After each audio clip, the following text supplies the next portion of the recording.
Madame la conseillère fédérale, est-ce qu'aujourd'hui on a enfin réglé le problème du loup en Suisse ? Je pense pas encore, c'est la première étape de la discussion. Je pense on a avancé, le loup n'était plus au centre des discussions aujourd'hui, c'était plutôt la balance en général entre la protection des animaux et quand même une certaine régularisation au niveau des cantons.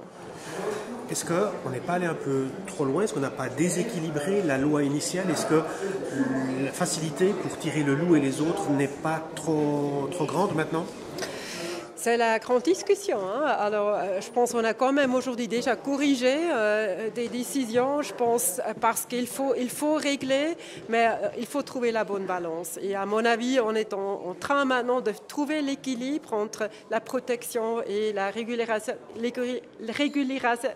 Oh, je peux pas dire. La balance pour régler les questions de danger, conflit. Et il y a encore le Conseil national, on est quand même au début de la discussion. On a vu aussi apparaître conflits ville contre montagne, ville-campagne. Est-ce que les montagnes n'ont pas pris un peu beaucoup de risques, notamment s'il y a référendum populaire ?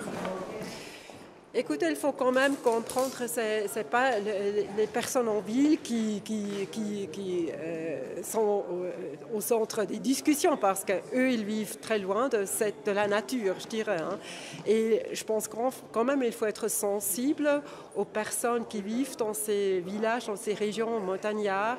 Et alors, à mon avis, c'est aussi typiquement suisse. Il faut aussi là trouver une certaine sensibilité, équilibre entre villes et régions montagnardes.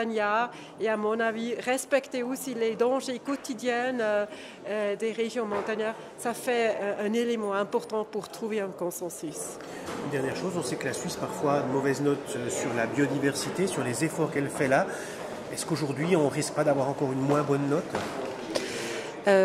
Vous avez raison qu'on a pas mal d'animaux qui sont sur la liste des animaux qui sont en danger, mais ce n'est pas vraiment seulement une question de la chasse. Normalement, c'est une question de la société d'aujourd'hui, de la pression de notre société envers les habitats, aussi l'agriculture, les pesticides, alors beaucoup d'éléments qui jouent un rôle. Alors à mon avis, là, le Conseil fédéral a une stratégie, des mesures. Avec les cantons, on augmente aussi ce qu'on doit faire pour préserver aussi la faune et la biodiversité en général.